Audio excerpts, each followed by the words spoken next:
The cameraman braces himself for death as two ants fly toward him. In his final moments, he regrets not spending more time talking to his father. Just as all hope seems lost, Ygris's sword pierces through the ants, saving him at the last second. Meanwhile, at the Korean media station, the boss is overwhelmed with stress. He watches in horror as all the S-rank hunters are being slaughtered by a single ant. Just as he declares that everything is over, a worker urgently calls him over, revealing that an unidentified figure has appeared at the battlefield.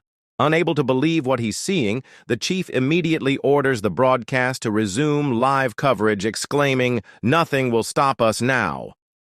Back inside the cave, Jin-Woo and his shadow army spring into action. Iron activates his taunt skill, successfully drawing the ants' attention. Jin-Woo acknowledges him with a "good job" before unsheathing the Demon King's daggers and effortlessly cutting down the oncoming ants. Behind Tusk's protective barrier, Dong-wook watches in astonishment, struggling to comprehend what just happened and who is fighting. Beck reassures him, stating that there's nothing to worry about anymore. Everything will be fine. Ygris grabs an ant by the face, slamming it into the ground before swiftly decapitating two more. Meanwhile, Tank and Iron tear through the remaining insects with ease. Wanting to hasten the battle, Jinwoo commands rise, resurrecting the fallen ants as his shadows.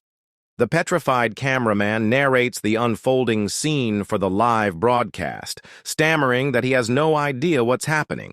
But somehow, the ants seem to be turning against each other. Seizing the opportunity, Jinwoo gathers the injured hunters and hands them potions that instantly heal their wounds, assuring them that he will explain everything later. Dong-wook, however, notices that Hunter Cha remains unconscious and asks why she isn't waking up. Jin-Woo explains that she's in critical condition, beyond the limits of his current healing abilities. He then informs Dong-wook that the chamber has been cleared, and they need to leave before more ants arrive. Just then, the winged ant makes its entrance, declaring that the man outside wasn't the king and questioning whether there is anyone among them who could be worthy of that title. Beck, gripped by fear, wonders if this means the ant has already defeated Goto Ryuji. Unfazed, Jinwoo instructs Master Ma to look after Cha as he steps forward to face the ant. The insect narrows its gaze at him and asks, "Are you the king of the humans?" Jinwoo smirks and responds, "A talking insect? Huh." The ant mimics Goto, remarking on Jinwoo's overwhelming aura before letting out an ear-piercing screech. Jinwoo smirks in response and taunts, "Now you are behaving more like an insect." 5 minutes earlier in South Korea, the live broadcast abruptly cuts out. Citizens watch in horror as the news announces Byung-goo's death and the uncertain fate of the remaining hunters. Just as fear grips the audience, an unknown hunter appears at the battlefield, prompting the broadcast to resume. Meanwhile, Sugimoto replays the audio of the exchange between Goto and the ant for Captain Matsumoto. The president demands to know the monster's current location, and Sugimoto informs him that it has resurfaced in the queen's lair. Realizing that the Korean hunters are still alive, Matsumoto scowls in frustration. Sugimoto confirms their survival and adds that another being has appeared, one whose magical energy rivals that of the ants. At this revelation, Matsumoto orders the South Korean broadcast to be shown to him immediately. Elsewhere, Chairman Go Gun-hee watches the unfolding battle, completely enthralled. In his excitement, he accidentally breaks his chair as he witnesses Jinwoo take a direct punch to the face, one powerful enough to kill an S-rank hunter. The sheer force of the impact demolishes the floor beneath him and sends shockwaves surging through the cavern. Beck and the ultimate soldier stand in awe, astonished by the immense magical energy radiating from both fighters. As the dust settles, the ant scoffs in disappointment, declaring, "You are weak. You must not be a—" However, before it can finish its sentence, its eyes widen in shock. Jin-Woo remains completely unscathed. The Shadow Monarch spits out a small amount of blood, then activates Commander's touch, forcing the ant to its knees. Without hesitation, he delivers a devastating punch to its face, launching the creature across the room and causing a violent explosion upon impact. The other hunters stare in stunned silence, questioning whether Jin-Woo is truly a mage-type hunter. Enraged, the ant hurls itself back into battle. Jinwoo, impressed by its durability, acknowledges that its exoskeleton is quite tough, but also an inconvenience. The ant attempts a crushing smash attack, but Jinwoo effortlessly blocks it with a single arm. As the ground beneath them fractures from the sheer power of their clash, Jinwoo retaliates with a brutal punch to the ant's torso. The ant counters by striking him in the face, and in the next instant, they both land simultaneous blows to each other's heads. The A-rank cameraman struggles to withstand the overwhelming energy suffocating the room.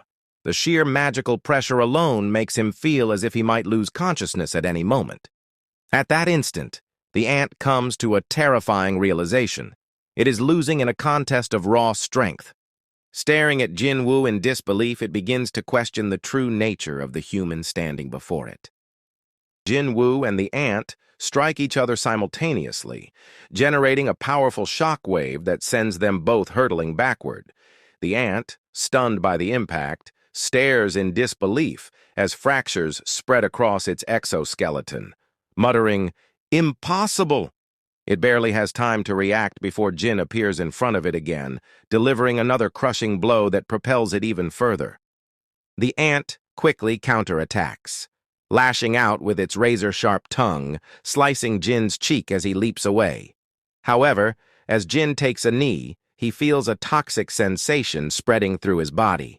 The ant reveals that it developed this venomous ability by consuming poison snails, with the toxin becoming even deadlier when mixed with its magical energy. Observing Jin's condition, the monster sneers and taunts, "You seem to be struggling, human," before lunging at him with its claws. Meanwhile, outside the cave, Kanai confronts Minoru about what transpired. Minoru, visibly shaken, mutters, "We can't win. It doesn't matter if we're S-rank." Kanai, disgusted by his cowardice, seizes him, demanding to know if he's lost his mind, before shoving him aside and calling him pathetic. Back in the fight, Jin intercepts the monster's assault, gripping its wrist just before the strike can land. The sudden counter leaves the ant stunned, and Jin follows up with a devastating punch, launching the creature into the wall. As the ant regains its footing, Jin realizes that his poison has already healed, and something about the monster's reaction feels off. It almost seemed pleased when it managed to land an attack. Thanks to his heightened sense stat, Jin can now perceive emotions, and he quickly discerns that while the ant is growing uneasy, so are the hunters witnessing the battle. Jin propels himself into the air and attempts to stomp the ant, but it evades with surprising agility, astonishing both Beck and the ultimate soldier. As Jin catches sight of the airborne ant, the creature shifts its strategy, compressing its body to focus entirely on speed in a last-ditch effort to surpass him. Jin summons his daggers, and the battle intensifies. The ant launches a rapid attack, but Jin deftly dodges and counters with a precise slash, which the ant barely manages to block. He follows up with another strike, but once again, the ant parries before knocking Jin into the ceiling. Unfazed, Jin blasts himself back toward the winged beast, and their high-speed skirmish resumes. The ant, growing increasingly anxious, mutters, "Not only is he keeping up, he's getting faster." Jin, noticing that the ant's exoskeleton has sustained considerable damage, decides to finish it. He activates Vital Strike, but at that very moment the skill evolves into Mutilate as the ant desperately tries to escape. Jin smirks, asking where the ant thinks it's going before unleashing his newly enhanced ability to cripple it. The monster frantically swats Jin away, but he quickly rebounds, ready for another assault. Realizing it no longer holds an advantage, the ant lets out a piercing screech, summoning an army of ants to overwhelm him. However, Jin remains composed, smirking as he declares, "Go forth!" unleashing his shadow army to clash with the incoming swarm. The battle erupts into an all-out war. Who will emerge victorious? Jinwoo's shadow army engages in a fierce battle against the ants. Igris moves with deadly precision, cutting down enemies in rapid succession, while Tusk's guards charge forward, splitting through the ant forces with sheer power. The battlefield is chaotic, yet Jinwoo remains composed, carefully orchestrating his army's movements. Recognizing the need for overwhelming force, Jin calls Tusk forward. However, before letting him loose, Jin sternly warns him not to harm any humans. Otherwise, he won't be summoned again. Acknowledging the command, Tusk undergoes a massive transformation, growing into a towering giant. He then unleashes the hymn of the fire dragon, an explosive blast so powerful that it tears through the mountain itself. The watching hunters are left speechless. Taegyu questions if such a terrifying creature could really be a summoned beast, while Dongwook likens it to the descent of a demon king into the human world. Amidst the devastation, the Ant King stands frozen in disbelief. He had believed himself to be the strongest, the one destined to evolve endlessly. But now, faced with Jinwoo, he realizes the overwhelming difference in power. As panic sets in, Jinwoo emerges through the flames, his silhouette outlined by destruction. The Ant King's instincts scream at him he must escape. Desperate, the Ant King regenerates his wings and takes to the sky. Jinwoo observes with interest, noting that he's never encountered a monster capable of absorbing the abilities of the creatures it consumes. The Ant King tries to flee, but before he can gain enough distance, Jinwoo activates Commander's Touch, slamming the monster into the ground with tremendous force. The Ant King scrambles to escape, but Jinwoo gives him no chance. Leaping into the air, he activates Mutilate, carving through the Ant King's body and delivering the decisive blow. The strongest ant is slain. As the battle concludes, Baek Yoon-ho urgently calls out to Jinwoo, directing his attention to Cha-hai-in, who is barely clinging to life. Frustration flashes across Jinwoo's face. Had he taken too long? He quickly assesses his options. A healer is needed immediately. However, his shadow exchange ability is still on cooldown, and he has never tested it with another person before. Even if he rides Kaisel at full speed, Cha-hai-in won't survive in time. Thinking fast, Jinwoo turns to the cameraman and orders him to shut off the camera immediately, warning that if he doesn't, Jinwoo will destroy it. With urgency, he commands his shadows to locate Byung-goo's body. A high orc soon returns, carrying the headless remains of the healer. Jinwoo hesitates. Can shadow extraction even work without a head? However, the system confirms that the skill is available. With no other options, he takes a gamble and utters the command, "Arise." After failing 2 attempts, Jinwoo acknowledges that turning a human into a shadow was never the right thing to do, but right now, saving the living takes priority. With one last, determined attempt, he shouts, "Arise!" This time, shadows surge around the healer's body. Baek, watching in shock, grabs Jinwoo, demanding to know what he is doing to his friend. But then, his voice catches as he processes the truth. Your skill, the nature of your ability, you can control the dead. The arc continues, leaving readers on the edge of their seats as Jinwoo takes an unprecedented step in his journey. Jinwoo resurrects the S-rank healer Byung-gu as one of his shadow soldiers, causing Dongwook and Choi Jong-in to recoil in shock. Byung-gu's shadow immediately moves toward Cha-hai-in and effortlessly heals her. Jin explains to Baek Yoon-ho that he can instinctively sense what kind of person Byung-gu was, as he hadn't even given the shadow any commands, yet it had already begun healing Hunter Cha on its own. "I can tell he had a warm heart," Jin remarks. Clenching his fist, Baek responds, "That thing is no longer Byung-gu." The cameraman stands dumbfounded, now understanding why Jinwoo had requested the camera be turned off. He realizes this isn't something that should be broadcasted to the world. Meanwhile, a veteran hunter observes that the more intense the battle, the more Jin-Woo's power grows, calling it a terrifying ability. Baek, his hand still resting on Jin's shoulder, acknowledges that Jin will face many more battles in the future and will require the S-rank healer's abilities. However, he pleads that Byung-gu has had enough of fighting and asks Jin to spare the kind shadow from further battles. Jin-Woo pauses, considering the request, before gently removing Baek's hand from his shoulder. "That's the second time you grabbed my shoulder," he reminds. Recognizing that Baek is making a genuine appeal this time, he adds, "Besides, I was already thinking the same thing." He steps toward Byung-gu's shadow and cancels the extraction. At that moment, the shadow looks at Hunter Baek and offers a warm smile before vanishing. A helicopter hovers over the island as someone announces that the hunters are emerging. As the group boards, Jin tells Baek that he will remain behind as he still has unfinished business and will clear the path for them. Jinwoo summons Kaisel, turning to Baek and saying, "I'll see you later," before taking off, soaring directly through the swarming ants.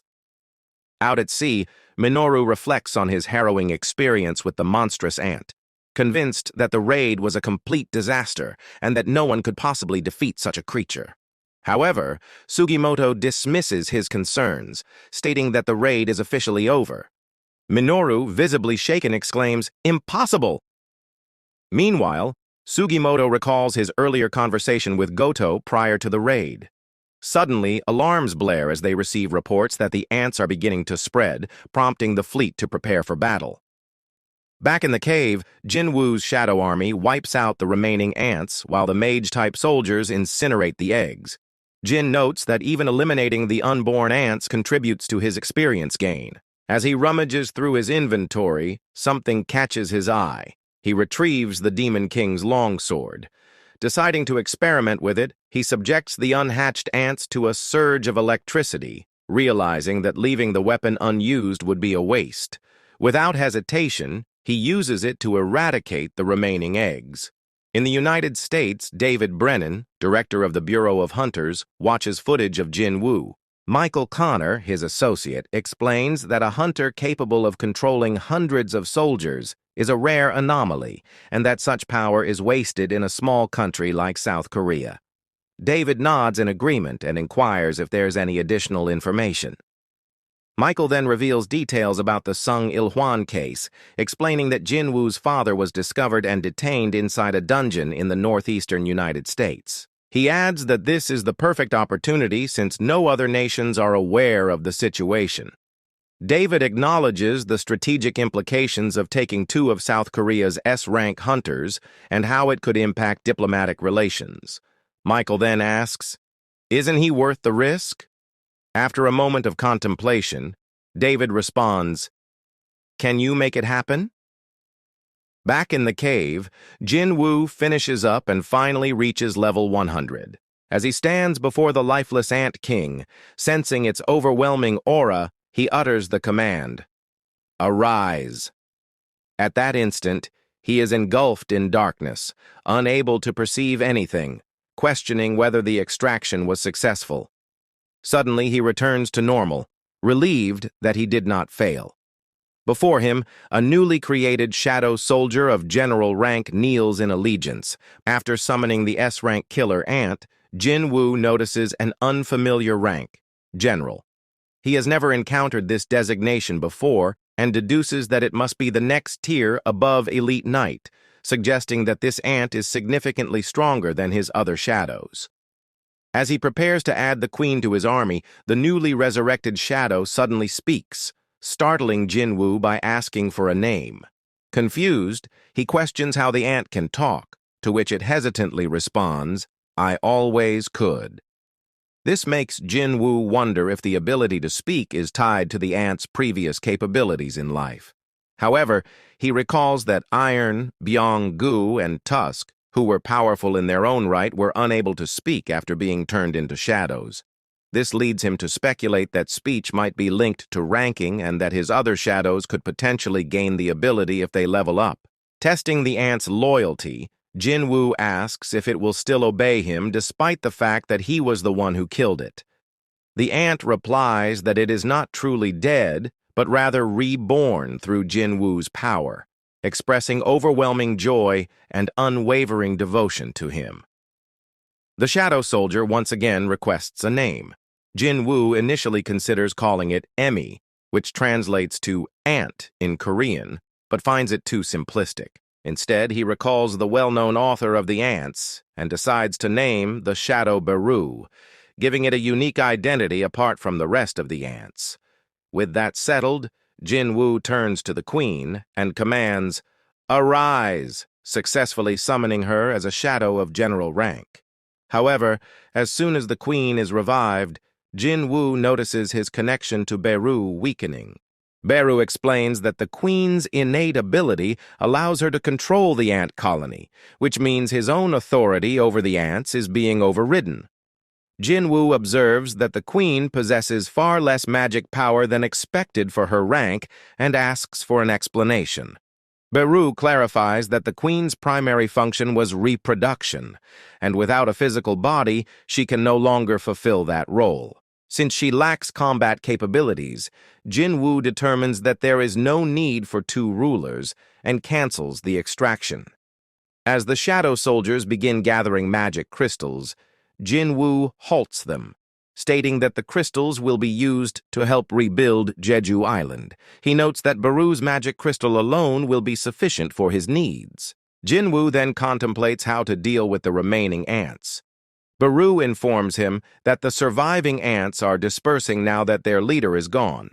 When Jinwoo asks for an estimate, Beru reports that there were originally 8,700 ants before the raid, with 4,000 still alive.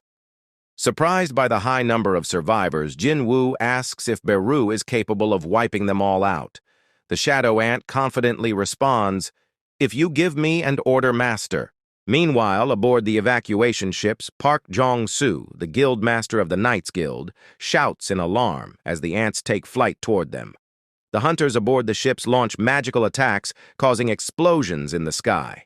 A mage relays through the radio that the ants are heading north and clashing with the Knights Guild, while Sung Ki-hoon orders the B team to engage. As they ready themselves for combat, a female hunter from the Fame Guild suggests they join the fight, while another hunter roars, "Annihilate every single one of them!"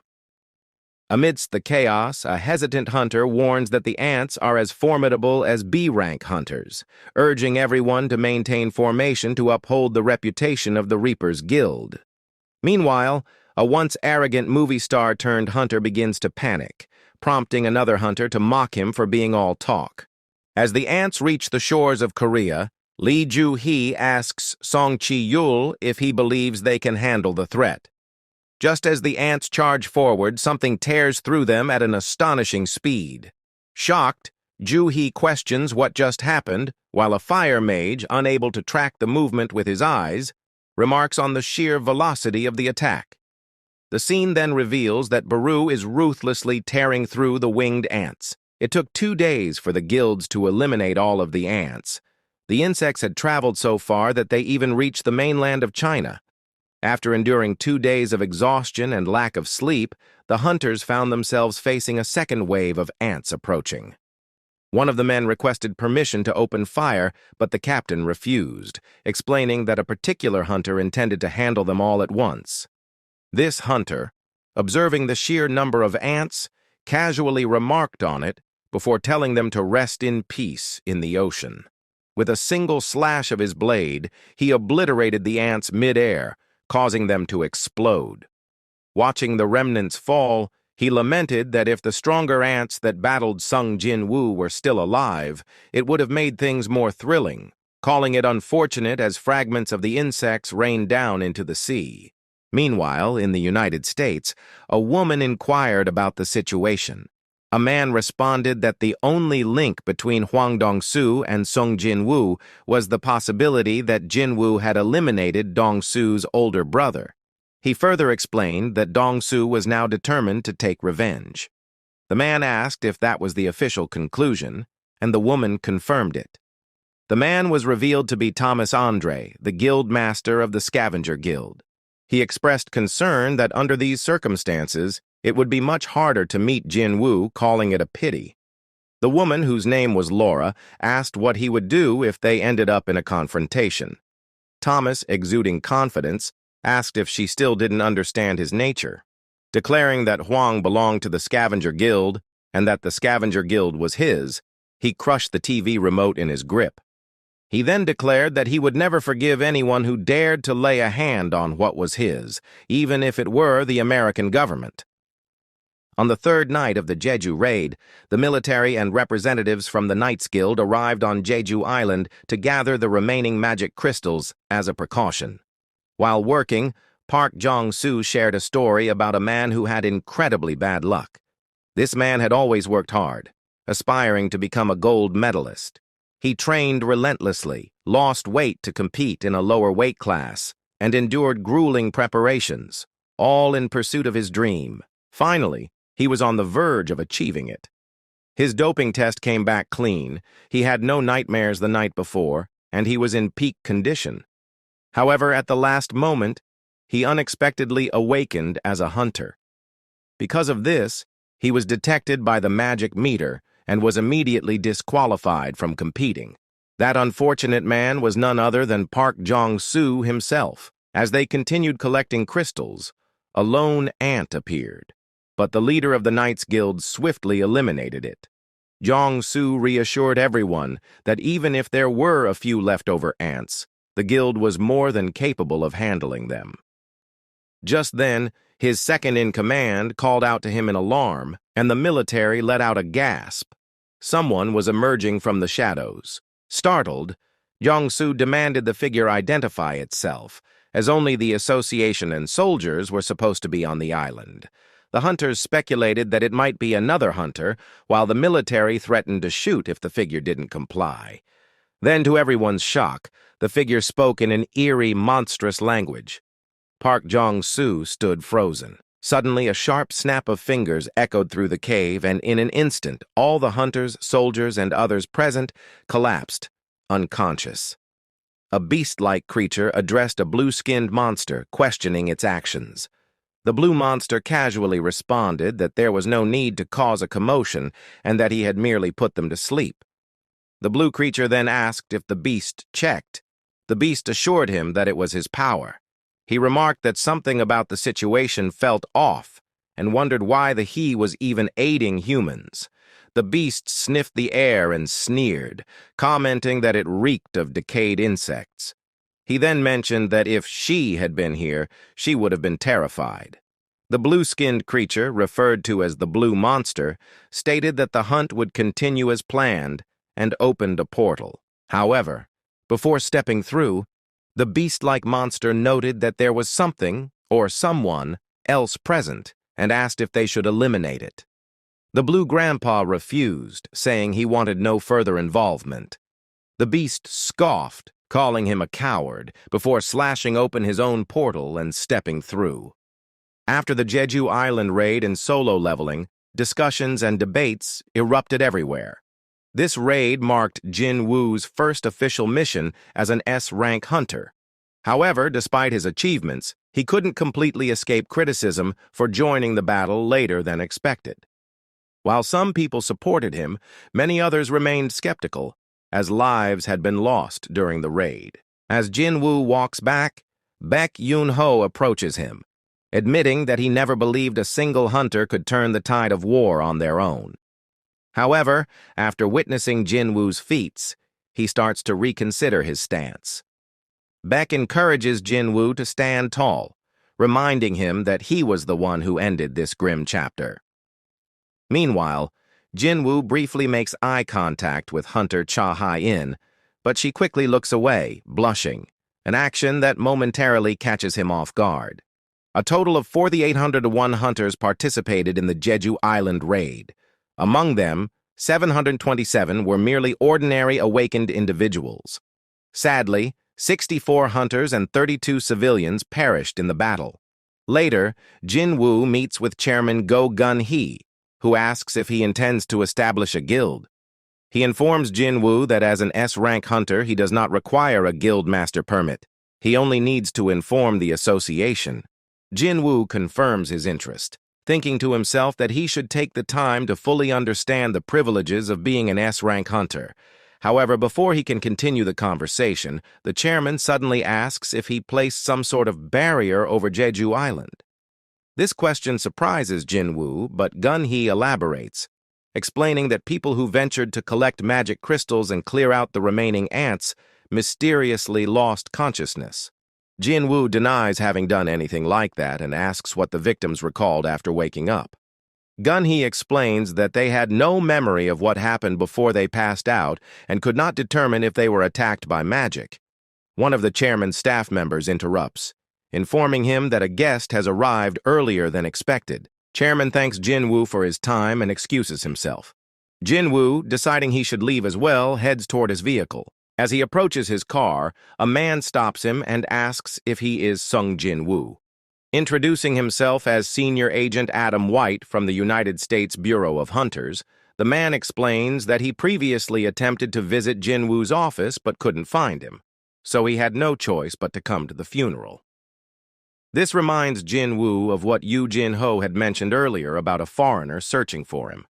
He asks Adam why he is so eager to meet, and Adam responds that he has vital information to share, something no other country or organization would provide. Jinwoo questions why Adam is willing to reveal such exclusive details, and the agent replies that sharing certain information with select individuals benefits them as well. Adam then adds that he was not originally supposed to meet Jinwoo alone. The deputy director, having been deeply impressed by the Jeju raid, wishes to meet him in person. He informs Jinwoo that a car is waiting nearby and asks if he would like to join him. Jinwoo declines the offer and prepares to enter his car. He tells Adam that he is unsure whether the information is credible and that he will think it over before making a decision. However, before Jinwoo can leave, Adam smirks and says, "I almost forgot. In negotiations, if you hold a strong card, sometimes it's best not to keep it hidden." He then utters a single word, "Upgrader." He asks if Jinwoo has ever heard of an awakener with the ability to enhance another awakener's powers. Intrigued, Jinwoo agrees to travel to the United States, where he finally meets the deputy director, Michael Connor, with Adam White acting as his translator. Without hesitation, Michael places immigration papers on the table, explaining that while it usually takes years to process such documentation, for Jinwoo, it could be completed in an instant, if he simply agrees. Unshaken, Jinwoo reminds them that he came because Adam promised him valuable information. He asks if it is truly possible to strengthen an awakener's abilities. Smirking, Michael replies that the individual with this rare ability is already present. He then instructs his agents to escort Mrs. Sellner into the room, marking the conclusion of one arc and the beginning of another.